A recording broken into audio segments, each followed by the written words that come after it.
abrirem comigo a Bíblia, no Evangelho de João, capítulo 1. Evangelho de João, capítulo 1. Iremos fazer a exposição do verso 1 até o 18. Do 1 ao 18. Diz assim a palavra do Senhor: No princípio era o Verbo estava com Deus, o Verbo era Deus. Ele estava no princípio com Deus. Todas as coisas foram feitas por intermédio dele, e nada do que foi feito sem ele existiria. A vida estava nele. Ele era a luz dos homens. A luz resplandece nas trevas, e as trevas não prevalecem contra ela.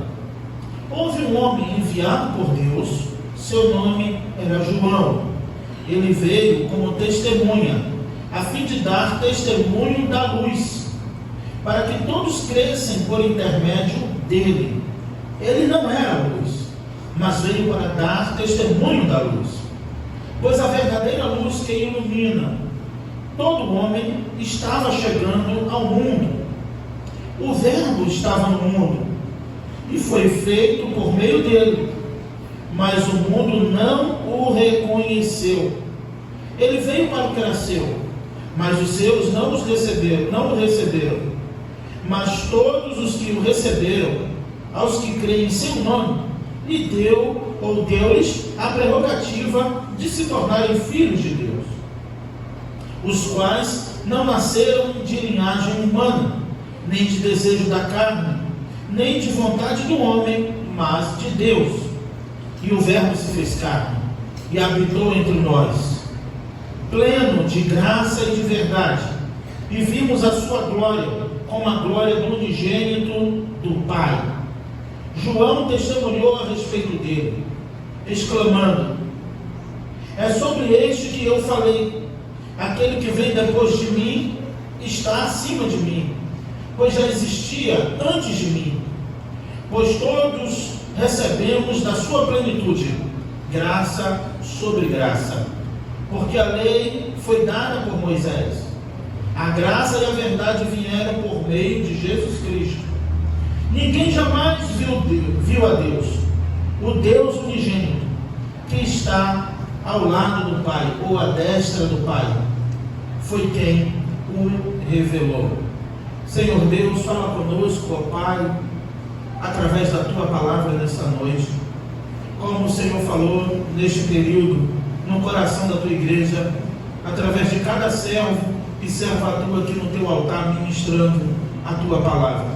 Te agradeço, ó Pai, pela liderança desta igreja, pelos diáconos, ó Pai, pela diretoria desta igreja, por cada irmão, ó Pai, que conduziram a Tua obra, ó Pai, engrandecendo o Teu nome e pregando a Tua palavra. Continua, ó Pai, falando no nosso coração. Nesta noite é o que eu te peço, em nome de Jesus, amém e amém. Este é o Evangelho de João. João, irmão de Tiago, filho de Zebedeu. Esse é o João. João, o querido de Jesus, aquele que Jesus amava. Quando escreve o seu Evangelho, e aqui ele se refere a ele mesmo como aquele a quem Jesus amava, né? Ele se coloca como aquele que era o mais próximo de Jesus. Tanto é verdade que nos escritos joaninos podemos perceber claramente essa aproximação de João com Jesus em todos os momentos, pois em muitos episódios em particular estava Pedro, Tiago e João. Mas interessante, quando Jesus falava da sua traição, que ele seria traído, que alguém iria trair, e os discípulos não sabiam quem era, e um perguntava para o outro quem poderia ser. Pedro, em determinado momento na mesa, ele faz um sinal para João, pois João está com a cabeça inclinada sobre o peito de Jesus. Então Pedro faz um sinal perguntando para João quem é. Por que Pedro direciona a João essa pergunta? Ou faz um gesto, um sinal, tipo, você sabe quem é. Porque Pedro, mesmo sendo próximo de Jesus, entendia que João era mais próximo ainda de Jesus. Na visão do Apocalipse, na ilha de Patmos, O homem que vai morrer de velhice depois de ser jogado no caldeirão de azeite quente, morre aos 98 anos de idade, é livre do exílio de Patmos, volta para Éfeso. E dizem em fatos extrabíblicos que pegavam João, já com 98 anos de idade, levavam para a igreja, para dar uma saudação, e quando caminhavam com o velhinho João, já depois do exílio na ilha de Patmos, ele dizia apenas uma coisa: filhinhos, amemos uns aos outros. Esse era o sermão de João, e ele insistia. E um dia perguntaram: mas por que, João? Toda vez o Senhor fala o mesmo sermão. E ele disse: é porque foi uma ordenança do Senhor que amemos uns aos outros. Se conseguirmos cumprir essa ordenança e esse mandamento, tem noção, irmãos, que já conseguimos cumprir toda a lei e os profetas? Se você conseguir amar o teu próximo de verdade, cumprindo a ordenança do Senhor, porque amar também exige abnegação, exige renúncia para isso. Você já cumpriu o Evangelho. Olha só. E tantas coisas fazemos pelo Evangelho, e temos até que fazer, mas deixarmos de amar, como diz o apóstolo Paulo, é como um sino que tine, que faz barulho e não tem resultado algum. Então João também é conhecido como apóstolo do amor. Embora Jesus intitula, os evangelistas chamam de Boanerges, filhos do trovão, pois eles eram impetuosos. João e Tiago, dois irmãos, eles vão pregar em Samaria e ninguém se arrepende, ninguém se converte, ninguém dá um amém. E eles voltam chateados e dizem: Senhor, por que não faz como Elias? Ora e manda fogo em Samaria para queimar todo mundo. Por quê? Porque a gente pregou e ninguém se converteu. O sermão de João e Tiago foram fracassados. Outro momento eles veem alguém expulsando demônios em nome de Jesus, mas não eram dos 12, não andavam com Jesus, não eram discípulos, seguidores de Jesus. Então eles vão se queixar com Jesus: Senhor, nós vimos ali alguns rapazes expulsando demônios em teu nome e nós o impedimos. Jesus diz: por que você fez isso? Deixa, né? Então, meus irmãos, esse é João, o autor desta epístola, o evangelho diferente dos 3 evangelhos, chamado de evangelhos sinóticos. Mateus, Marcos, Lucas e João são chamados de sinóticos por sua semelhança, porque eles escolheram informações dos próprios evangelhos, sobretudo do evangelho de Marcos, para escrever os outros evangelhos, tanto Mateus quanto Lucas. Mas 90% do evangelho de João não se encontra em nenhum dos outros evangelhos. Ele não foca em milagres, ele não foca em outros acontecimentos, em curas, mas o foco de João é cristológico e cristocêntrico. A proposta também anual dessa igreja, nossa proposta eterna, é que Cristo seja o centro. Só no evangelho de João o nome de Jesus aparece 237 vezes. Ele menciona Jesus em seu evangelho. Ele menciona Jesus mais do que todos os evangelistas e até do que o apóstolo Paulo escrevendo 13 cartas. Podemos observar que João tem essa preocupação cristológica, cristocêntrica. Outra questão importante é que João esteve também nos momentos mais difíceis, também para o Senhor. Sobretudo no último momento da crucificação, ele estava ali junto de Maria, mãe de Jesus, abraçada com ela, olhando para Jesus, e quando Maria, chorando pelo seu filho, diz: meu filho, e ele diz: filho, eis aí a tua mãe, mãe, eis aí o teu filho, se referindo, dizendo que agora João vai cuidar de você e você vai cuidar de João. Observe, irmãos, que esse evangelista também é apresentado como uma das colunas da igreja de Jerusalém. Ele também está na liderança com Tiago, que desta vez não é Tiago, seu irmão, filho de Zebedeu, mas é o Tiago, irmão do Senhor, que é líder da igreja de Jerusalém, com Pedro e João. Gálatas 2:9, Paulo faz menção a Tiago, Pedro e João, colunas da igreja em Jerusalém.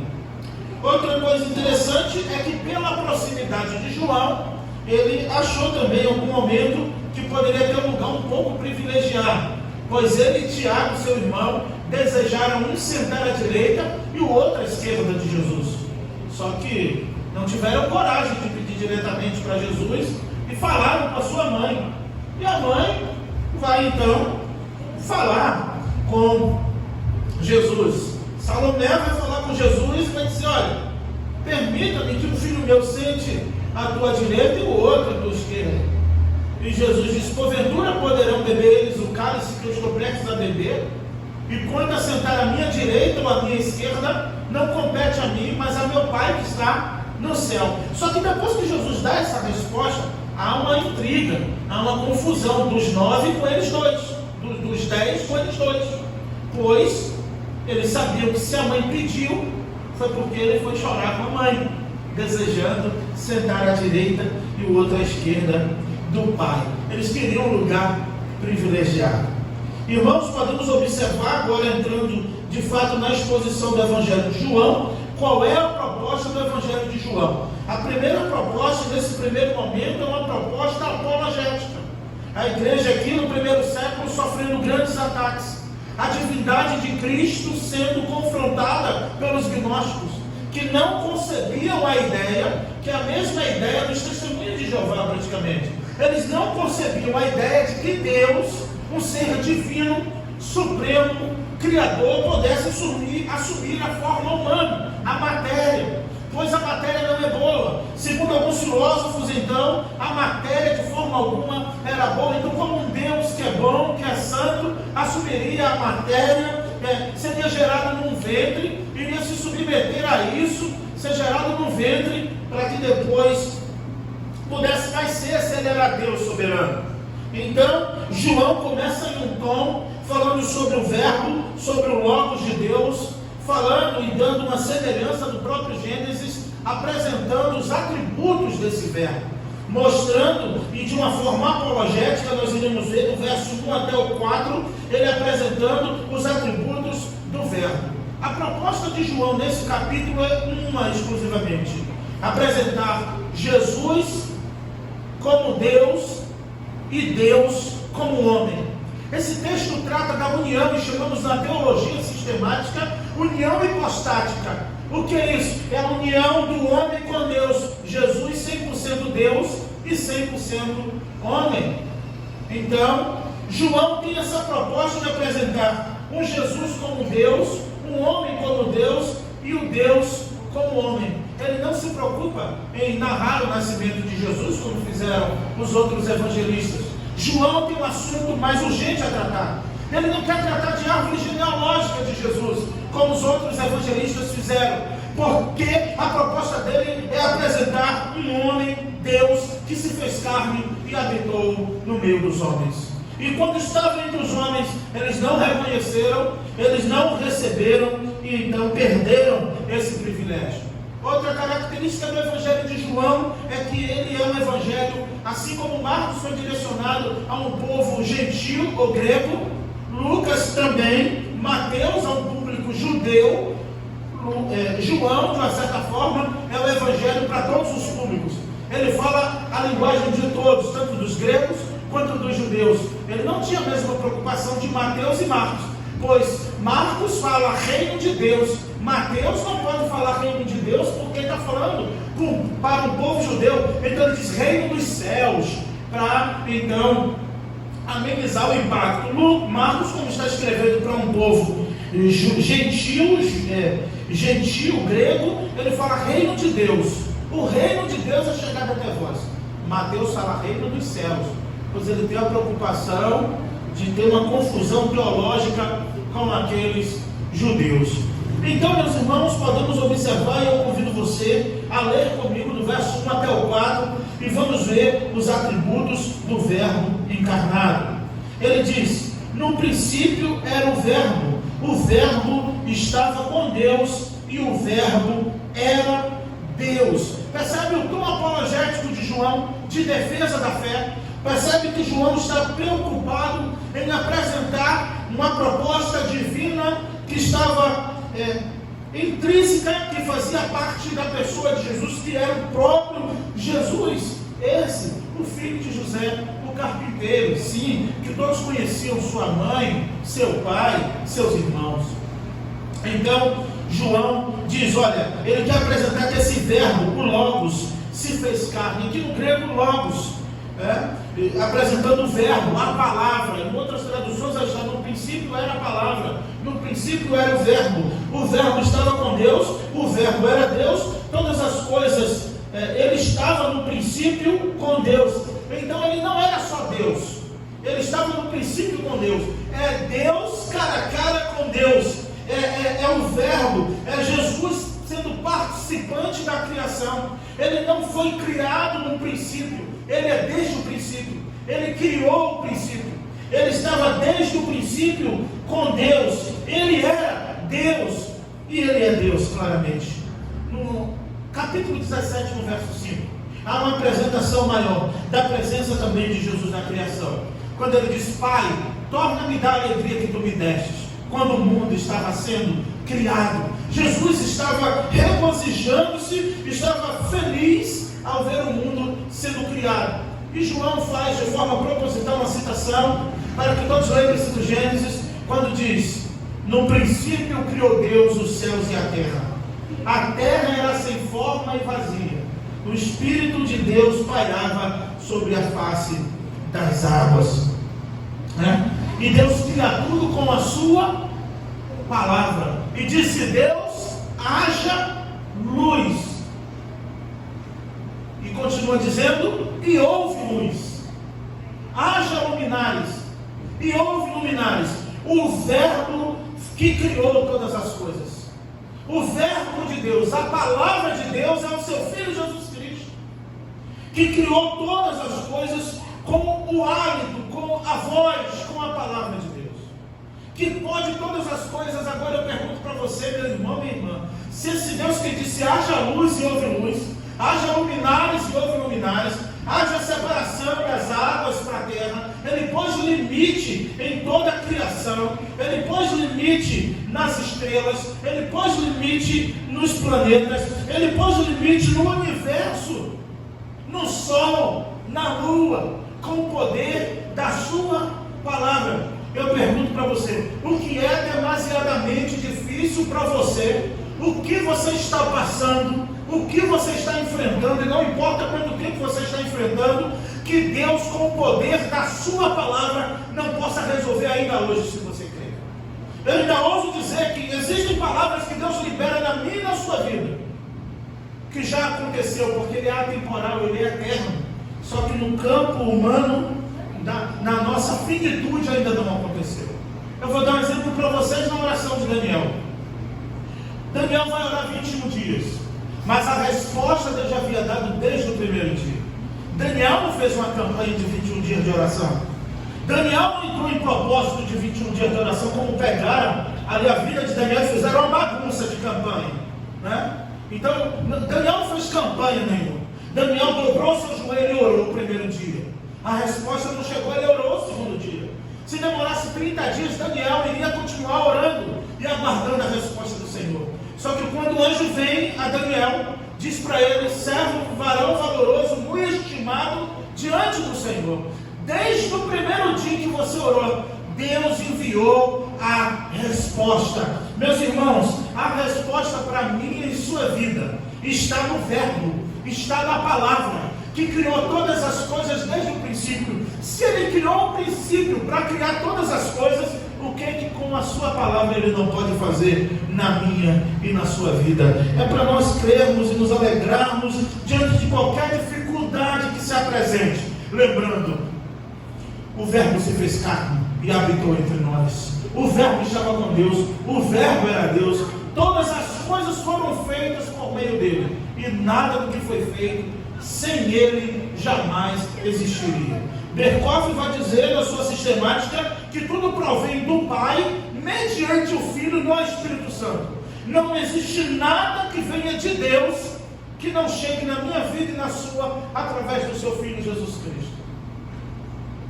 Por isso que o próprio Jesus também diz, ninguém vem ao Pai senão por mim.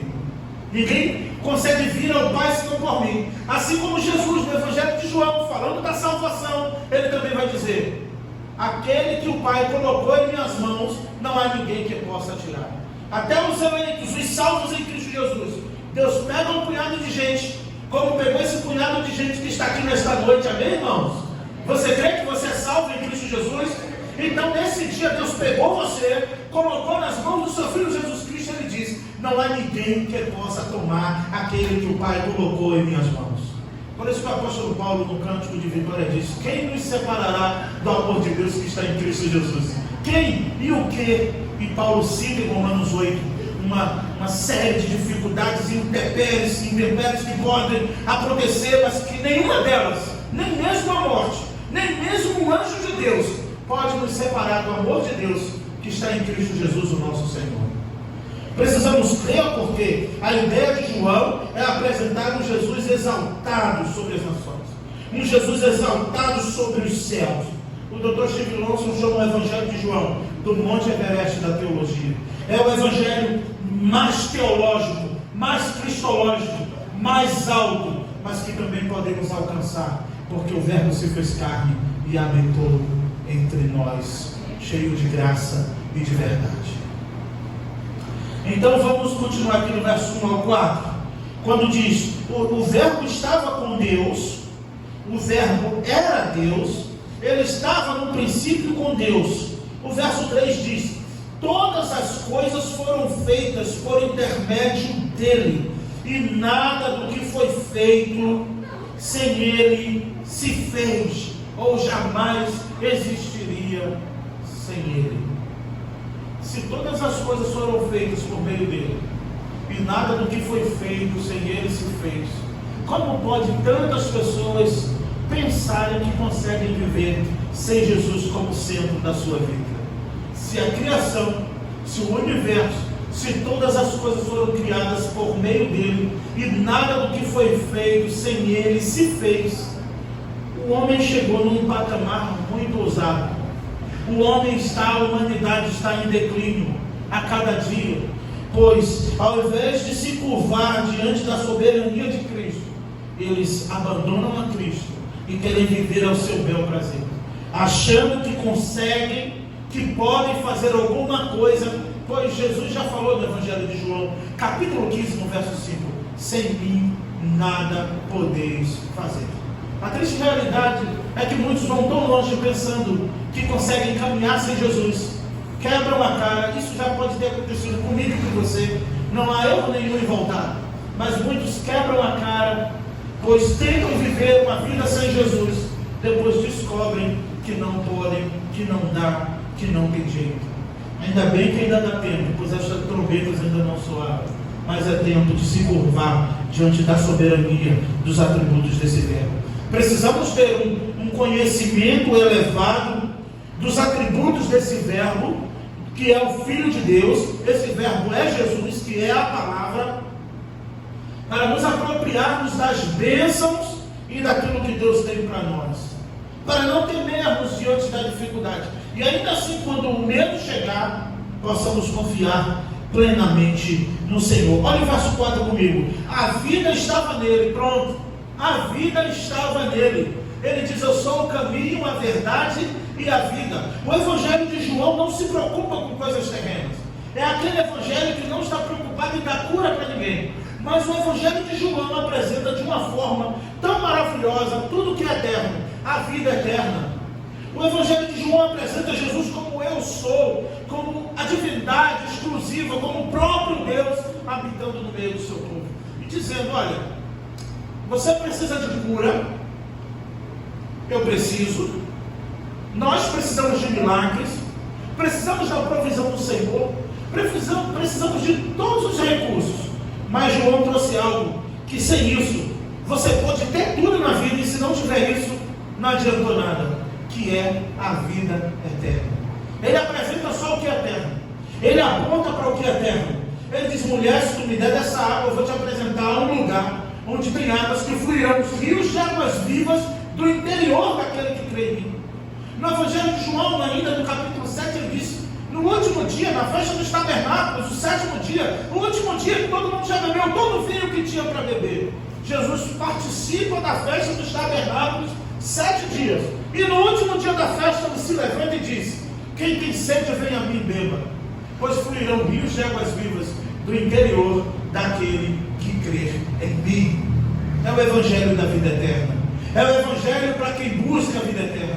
É o evangelho para quem quer se desapegar a cada dia das coisas terrenas e focar para o alvo e olhar para as coisas do céu. Não que as coisas da terra não importem, não que as coisas terrenas não nos preocupem, é impossível, mas o nosso coração, a nossa meta, o nosso alvo tem que estar naquilo que é eterno. Não é à toa, irmãos, que todas as coisas vão passar, passarão, menos o verbo, menos a palavra. Os céus e a terra passarão, mas a minha palavra não há de passar, diz o Senhor. Tudo passa. Quantas coisas eu e você, nós passamos que pensamos que não íamos suportar, e olha aqui onde estamos, porque tudo passa, mas a palavra do Senhor permanece para sempre. Ela precisa ser amada, desejada, plantada, guardada, conservada em nosso coração, pois a palavra do Senhor é o próprio Filho de Deus. Então, perceba, a vida estava nele. João ainda continua: ele era a luz dos homens. Pronto, ele era a vida e ele era a luz dos homens. Agora você vai olhar comigo no verso 5 até o 13. O arauto do verbo, aquele que anuncia o verbo. Podemos ver claramente João agora, o João Batista, não o João Evangelista, porque aqui fala de outro João, para não gerar confusão nos irmãos. Esse João aqui é o João Batista, que nasceu 6 meses antes de Jesus, que é primo de Jesus, ok? Então, João tinha um chamado profético de anunciar o caminho, de preparar o caminho do Senhor. Interessante que até o momento da aparição de Jesus para ser batizado, João testificava e testemunhava desse verbo como um arauto fiel do Senhor. E quando perguntaram para João: quem você é? Tu és profeta? Quem você é? Ele diz: eu sou apenas uma voz que clama no deserto. Eu sou o arauto de Deus. Eu vim trazer a mensagem do Senhor. Ele não era a mensagem, ele era a voz. Quando perguntam a João: você? Não, eu não sou a mensagem, eu sou a voz. A mensagem vocês vão conhecer depois. Ele vai dizer: viu o que eu falei para vocês? Viu o que eu testemunhei para vocês? Então vamos falar um pouco então aqui sobre o arauto do verbo. Olha aí o verso 5 comigo. João introduz falando que ele era a vida e a luz dos homens. Quem não quer vida, irmãos? Quem não quer luz? Você chega em tua casa, a casa está escura, faltou luz. A primeira coisa é pegar uma vela para acender ou procurar entender, porque não tem luz. Ninguém gosta de trevas, de andar nas trevas, na rua, em nenhum lugar. Mas por que se ele é a luz, as trevas rejeitou a luz? Olha o verso 5: a luz resplandece nas trevas, e as trevas não prevalecem contra ela. Houve um homem enviado por Deus, seu nome era João. Ele veio como testemunha, a fim de dar testemunho da luz, para que todos crescem por meio dele. Ele apresenta, ele fala muito aqui, dele, apresentando Cristo no centro, dizendo: olha, João não era a luz, ele não era a esperança, ele não era a solução, mas ele veio apontar para a luz, ele veio dar testemunho para a luz, ele veio mostrar o caminho da luz. Também João não se preocupou em realizar milagres em seu ministério, ele apenas pregava: raça de víboras, quem vos ensinou a fugir da ira futura, ou da ira de Deus? Arrependei-vos e crede no Evangelho. E ele avisava: olha, eu batizo vocês com água, mas virá um que vos batizará com o Espírito Santo e com fogo, para a remissão dos pecados. E ainda assim ele apresentava: olha, eu estou batizando vocês com água, mas quem vem depois de mim irá vos batizar com o Espírito Santo e com fogo, para a remissão dos pecados. Ele veio como testemunha da luz. Ele não era a luz, mas ele apontou para a luz. Ele deu testemunho da luz. E o verso 10 diz, olha o verso 10 comigo: o verbo estava no mundo, e este foi feito por meio dele, mas o mundo não o reconheceu. Depois do mundo criado, antes do verbo se fazer carne e habitar entre nós, o verbo estava no mundo, mostrando que Jesus nunca abandonou a sua criação. Ele nunca abandonou aquilo que ele fez parte, embora numa visão ou numa linguagem figurada, podemos imaginar uma imagem ilustrativa, Jesus no céu, sentado à direita de Deus. Ele é onipresente, ele preenche todo o universo. Ele está em todos os lugares ao mesmo tempo. A igreja de Jesus reunida deveria ter essa convicção. Não é sentir calafrios, não é chorar, não é provocando a emoção em você, mas você, cristão, você quando se reúne em nome de Jesus, tem que ter esta certeza pela fé em seu coração, que este verbo, aquele que está assentado à direita de Deus, aquele que seus olhos são como chamas de fogo, os seus pés como latão que brilha, os seus cabelos brancos como a neve, é o mesmo que está aqui nesta noite, no meio do seu povo, porque estamos aqui em nome dele, reunidos em nome dele, clamando em nome dele, orando a ele. Portanto, eu preciso crer que Jesus está neste lugar, porque eu estou reunido com os meus irmãos. Pois ele estava no mundo, ele participou da criação, ele estava ali depois de que tudo foi criado. Olha aí o verso 10 comigo: o verbo estava no mundo, ele criou o mundo, o cosmos, e ele estava no mundo. Ele criou o mundo e estava gerenciando, fazendo parte do mundo. Sim, pois todas as coisas lhe pertencem, todas as coisas são suas. Toda coisa criada pertence ao Senhor. O homem que perdeu esse direito na queda de ser o subgerente da criação, ele perdeu esse direito. Embora esse mundo jaz no maligno, este mundo tem dono. E o dono deste mundo, o dono do cosmos, é o Senhor dos exércitos, é o nosso Deus que criou os céus e a terra. E se ele criou, é dele. E ninguém pode tomar. Ele estava na criação, ele participou da criação, e estava ali. O verso 10 diz: ele estava no mundo, e este foi feito por meio dele, mas o mundo não o reconheceu. Presta atenção no que eu vou te dizer. Você fica muito triste quando o teu trabalho, o teu esforço, o teu suor não é reconhecido. Fala a verdade, sem falsa humildade e sem falsa modéstia. Ninguém gosta. Você se esforçou, você trabalhou, às vezes você não quer ser reconhecido, mas se você vê outro levando reconhecimento em seu lugar, aquilo te entristece. Às vezes você não fez para ser notado, você fez porque quis fazer, fez de coração, mas te entristece ou não quando você vê alguém levando mérito do seu trabalho? Aí você imagina o Senhor que criou os céus e a terra, o cosmos, a humanidade, todas as coisas, estava no mundo, e quando o verbo se apresenta, diz: não reconheço você como nada.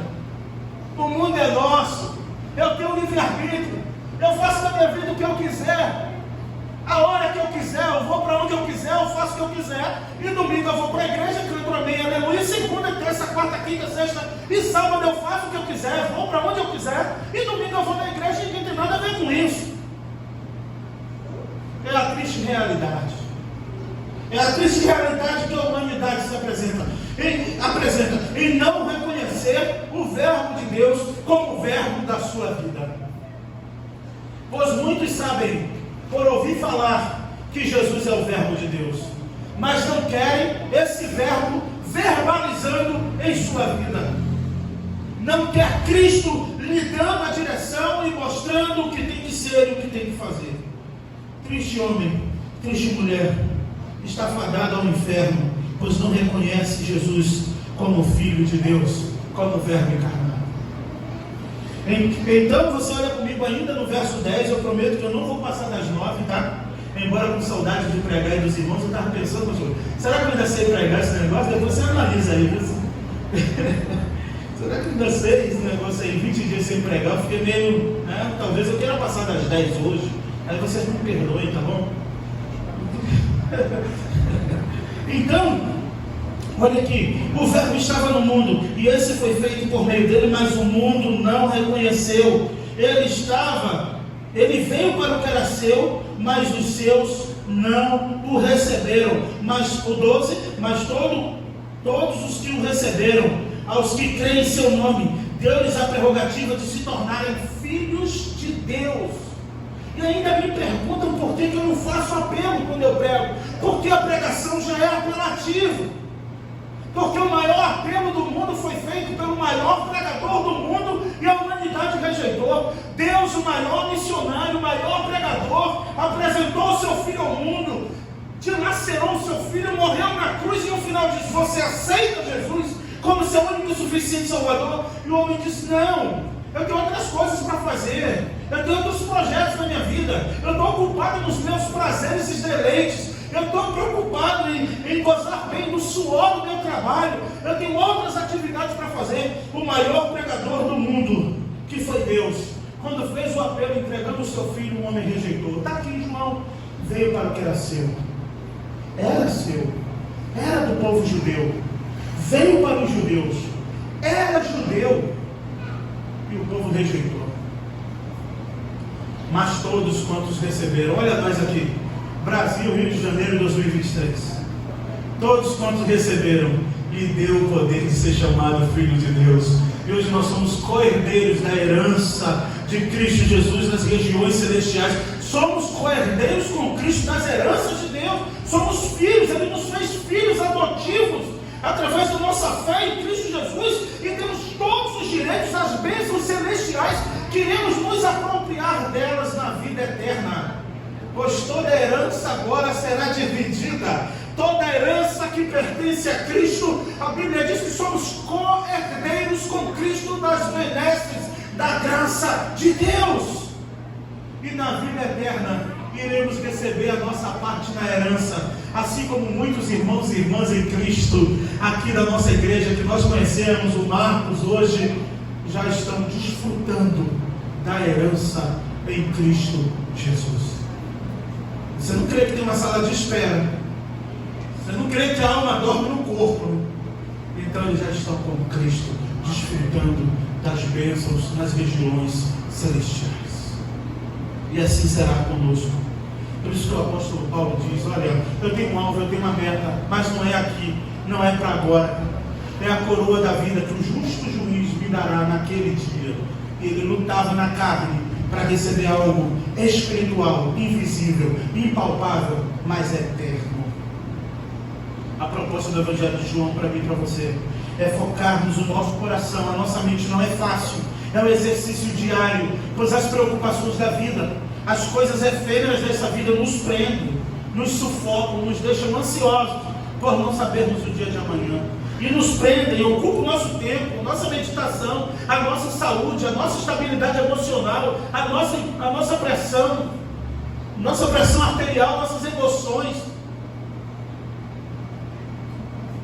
Mas quando focamos nas coisas de Deus, nas coisas eternas, a gente nem sabe como vai ser, mas temos a certeza que vai ser perfeito, porque está em Cristo Jesus, o nosso Senhor. João desconstrói toda mitologia, todo pensamento agnóstico da época de dizer: não, a dificuldade deles era crer na divindade de Jesus. Não, ele foi até uma pessoa importante, mas não o Deus encarnado. João diz: não, é o verbo de Deus, estava com Deus e era Deus, e tudo que foi feito, sem ele nada do que foi feito se fez. A ele toda a honra e toda a glória. Quando diz aqui: mas quando ele veio para o que era seu, o seu não lhe recebeu, ou os seus não lhe receberam, mas todos quanto receberam, ele deu a prerrogativa de se tornarem filhos de Deus, a saber. E aí vem outra parte. João é esperto, é igual João 3,16, a gente vai chegar lá. João é esperto. João costura muito bem os pontos teológicos, a saber, os que creem em seu nome. Pois a Bíblia vai dizer que se cremos nele, então devemos andar como ele andou. se não anda como ele andou, não crê nele. Então não é só uma questão de receber. Percebe? Não é levantar a mão e vir na frente e dizer: eu recebi Jesus no meu coração. Não é aquela técnica homilética, pastor Luiz, que fala assim: faça a oração comigo agora, a oração do pecador. Põe a mão no teu coração e diga: eu recebo. Aí você diz: eu recebo. Jesus, como meu único e suficiente Salvador. Como meu único e suficiente Salvador. Ai, como eu já fiz isso tantas vezes, meu Deus, me perdoa, Senhor. Escreve meu nome. Aí outro: escreve meu nome no livro da vida. Pronto, está escrito, está salvo, pode ir embora. Não. Quem diz que crer nele também deve andar como ele andou. E como eu sei que eu não creio ou não estou crendo? Porque eu não estou seguindo os passos do meu mestre. Eu não estou fazendo ou tentando fazer. Que é difícil, irmão. Jesus foi um varão perfeito. Ele é o varão perfeito. Mas pelo menos eu não estou tentando dar os passos que ele deu, caminhar na direção em que ele caminhou. É fácil saber. Esse é o maior teste da salvação para você. Se você tem dúvida ou não, é bom que você faz a prova e se arrepende e volta enquanto é tempo. Diz: Senhor, eu não criei esse tempo todo, eu quero crer, pois eu quero andar como o Senhor andou. Então ele veio para o que era seu, os seus não lhe receberam, mas todos quantos receberam lhe deu poder de ser chamado filhos de Deus. A história daquela mulher sirofenícia mostra a realidade dos fatos sobre essa palavra. Pois a mulher das regiões de Tiro e Sidom vem clamando atrás de Jesus, dizendo: socorre a minha filha está miseravelmente endemoniada. E ela vai gritando com um grito estridente no ouvido de Jesus. Os discípulos não aguentam e falam assim: atende essa mulher, tem compaixão dela? Não, despede essa mulher, porque ela vem gritando atrás de nós, ela está gritando no nosso ouvido. Então Jesus para, olha para aquela mulher, a mulher diz: Senhor, minha filha está miseravelmente endemoniada, me ajuda. E a palavra de Jesus foi: não é lícito pegar o pão dos filhos, que é Israel, e deitá-los ou jogá-los aos cachorrinhos, senão os filhos vão ficar com fome. Se você pegar o pão do teu filho e jogar para o cachorro, teu filho vai ficar com fome, e mãe nenhuma e pai nenhum vai fazer isso. E aquela mulher diz: sim, Senhor. Se humilha mais ainda e diz: mas os cachorrinhos também comem das migalhas que caem da mesa dos seus senhores. E com a migalha da graça, a filha daquela mulher foi restaurada, foi salva, foi liberta. E na mesma hora sua filha ficou sã. E Jesus olha para aquela mulher e diz: nem em Israel, que é o meu povo, eu nunca vi tanta fé. Jesus olha para Jerusalém do lado de fora e chora, olhar para as muralhas de Jerusalém, pois ele diz: Jerusalém, Jerusalém, que mata os seus profetas e os que te são enviados. Quantas vezes eu quis juntar vocês com uma galinha junto os pintinhos, e vocês não quiseram. E Jesus chora por Jerusalém. Uma prova da humanidade de Cristo, que ele chora, ele lamenta por Jerusalém, por aquele povo ter um coração duro. O coração duro que fez com que eles rejeitassem Jesus. Esse mesmo coração duro fizeram com que eles pegassem pedra e tentassem jogar em Jesus. Num determinado momento eles tentaram jogar Jesus do lugar alto, da espinhadeira, e Jesus subiu no meio deles, porque ainda não era chegada a sua hora. Eles o invejavam, eles tinham um ódio cruel, tanto que compraram testemunhas, pagaram testemunhas falsas para mentir contra ele, para que pudesse ter uma sentença de condenação e morte sobre o Filho de Deus. Fizeram isso com o Filho de Deus. Então é muito fácil nas canções, em uma teologia anêmica, em uma pregação fútil, inútil e barata, dizer: Jesus é lindo, Jesus é maravilhoso, mas quando ele veio na terra, ele habitou entre os homens rejeitaram, mataram e pregaram numa cruz, escolheram um assassino no lugar dele, disseram: solta Barrabás e crucificam. Percebe que o maior apelo é a própria palavra sendo pregada, pois o homem não consegue chegar ao pleno conhecimento de Jesus Cristo se não for pela vontade de Deus. Pois a sua carne milita contra o Espírito milita contra a carne. A nossa carne não quer ser salva. A nossa carne quer os prazeres, os deleites. nós devemos crer, pois todos quanto receberam, Ele lhes deu a prerrogativa, o poder de se tornarem filhos de Deus. Significa que quem não crê não é filho de Deus, é criatura de Deus, mas não é filho de Deus. Todo mundo é filho de Deus. A Bíblia diz que só é filho quem crê. É só você ler na tua Bíblia. Daí, todos quantos receberam, lhe deu a prerrogativa de se tornarem. Se irão se tornar, ou se tornaram porque não eram. Mas quando você crê, quando eu e você cremos, melhor dizemos, nos tornamos filhos de Deus. A gente sabe, né, que em toda a família tem um filho mais difícil que outro, mas continua sendo filho, né?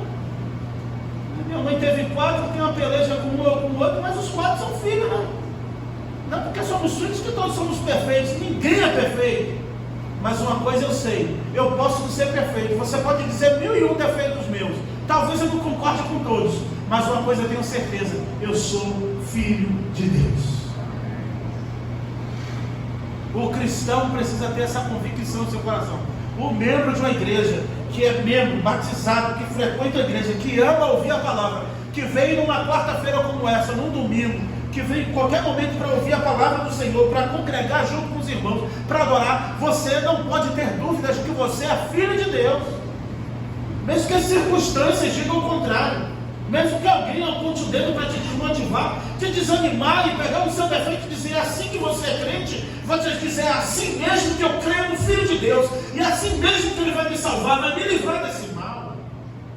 Você não pode ter dúvida da sua salvação, pois muitos já rejeitaram o Filho de Deus, e por não crerem, é a maior condenação, porque quem não crê chama Deus de mentiroso, pois duvida, é a maior blasfêmia. Ele não crê que Deus enviou o seu Filho para lhe salvar, então ele está dizendo que Deus mentiu, que aquilo não é verdade. Por isso que o Evangelho de João apresenta muito a verdade, Jesus muito apresentando a verdade. Jesus fala, em verdade vos digo, aletheia, é a verdade que contrapõe uma mentira. Não é só uma verdade que é contada, eu posso falar uma verdade sem ter uma mentira apresentada, mas a aletheia é aquela verdade firme, que confronta a mentira. É uma história mentirosa que está sendo contada, e você apresenta a aletheia. Esta aqui é a verdade de Deus. Pois o que o mundo diz, o que as pessoas dizem, são tantas coisas, menos verdade de Deus. Podem até ser coisas agradáveis aos ouvidos, podem até ser coisas boas, mas nem tudo que é agradável de se ouvir é a verdade. Não é à toa que o estelionatário todo dia ele dá golpe, né? Todo dia, todos os dias tem um golpe do estelionatário na TV. E a pessoa assiste, no outro dia ela cai no golpe do estelionatário. Porque ele vai no ponto certo. Mas nós temos a verdade de Deus que confronta toda mentira.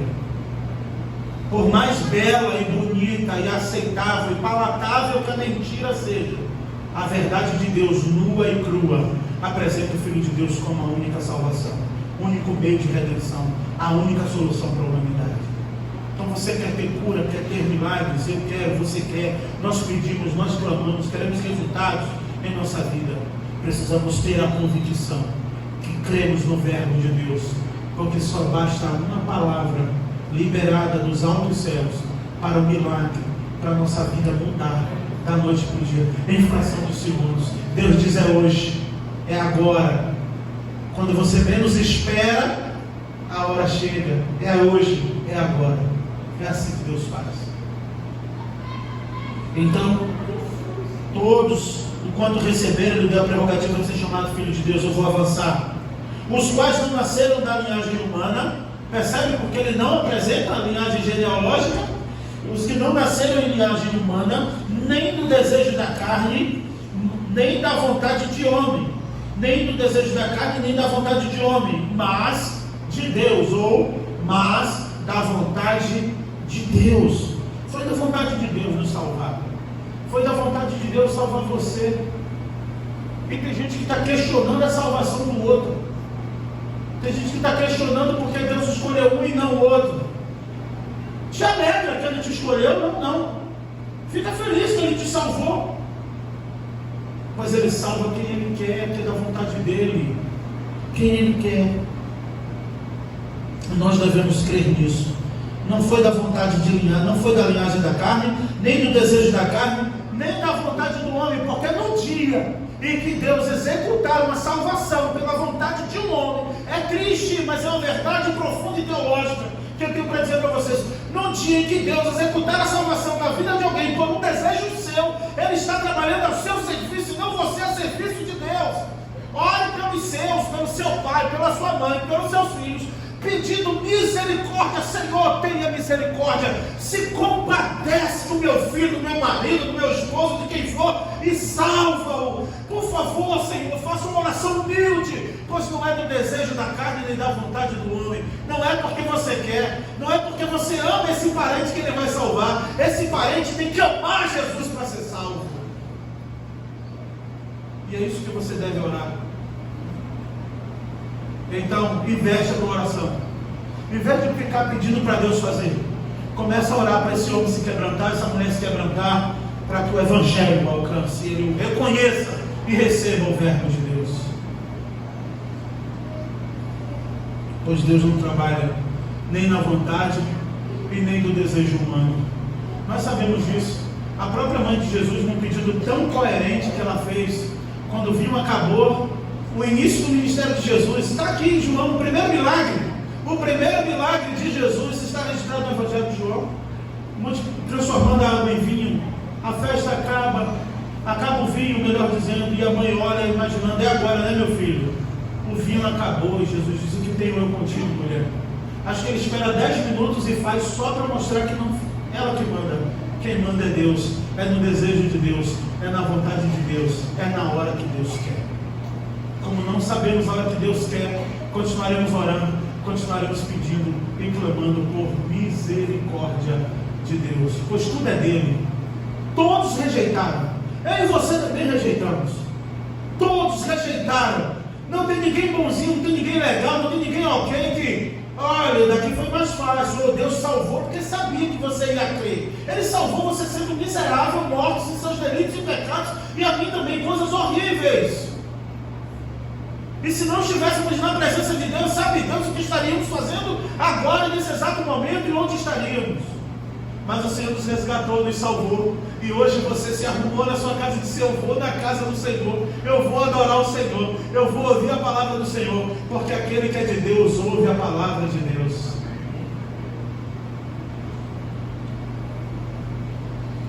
(14 até 18), irmãos.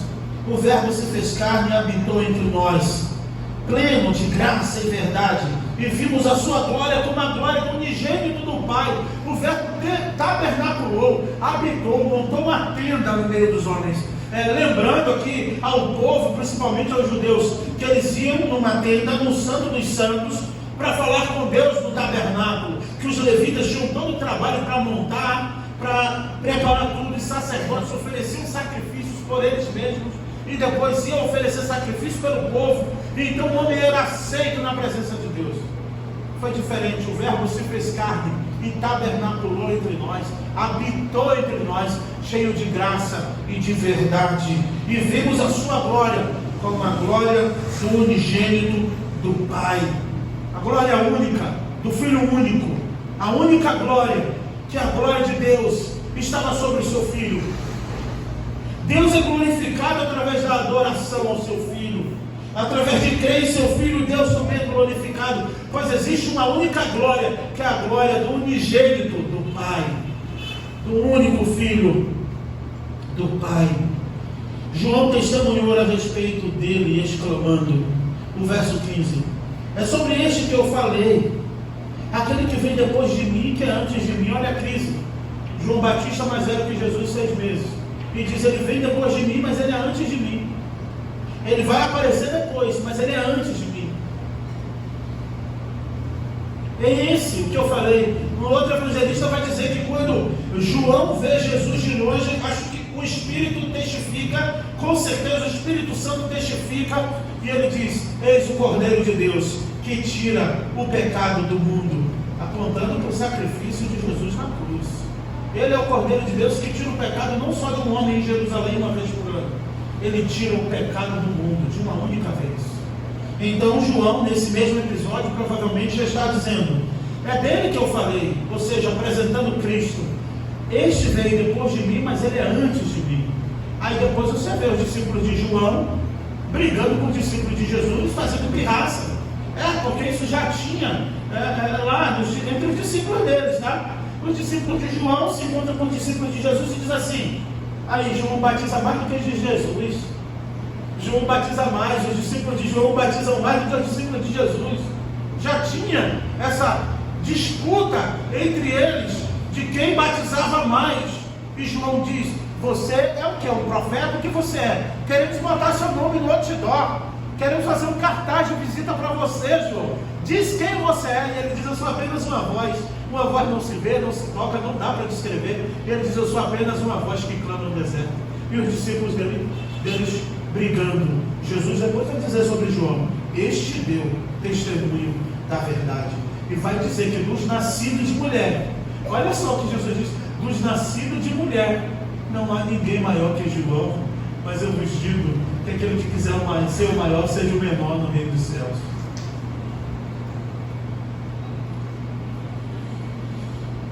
Caminhando, aquele que vem depois de mim está acima de mim, apresentando a soberania de Cristo. Ele estava muito tempo no ministério profético.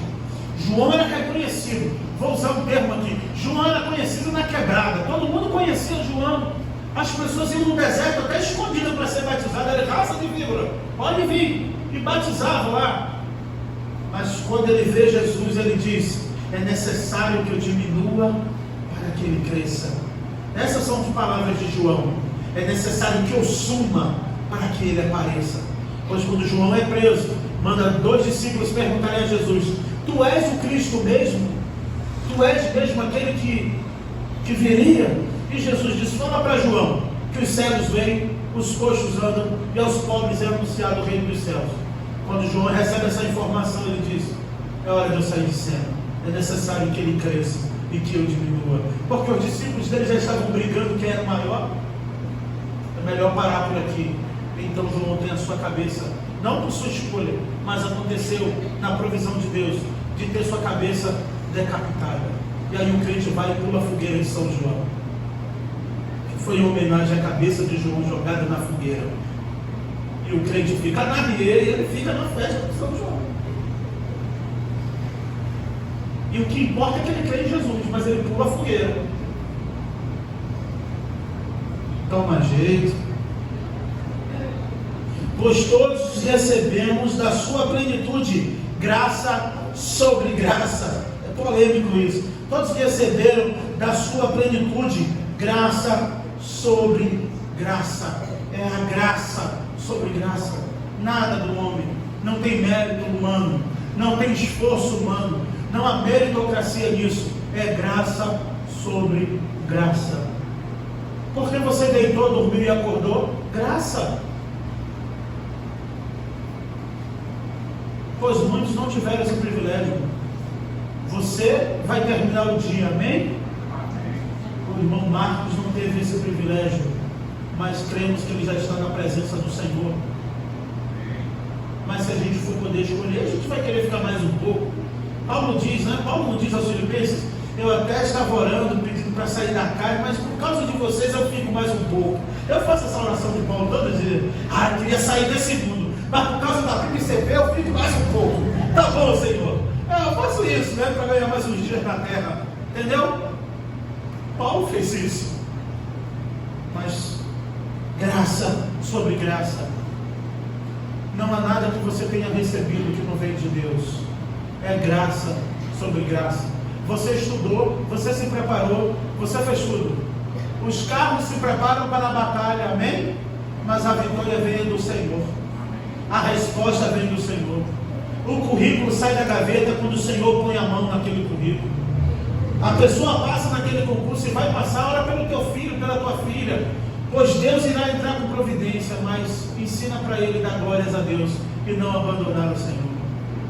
Porque só basta uma palavra do Senhor para o milagre acontecer. É graça sobre graça.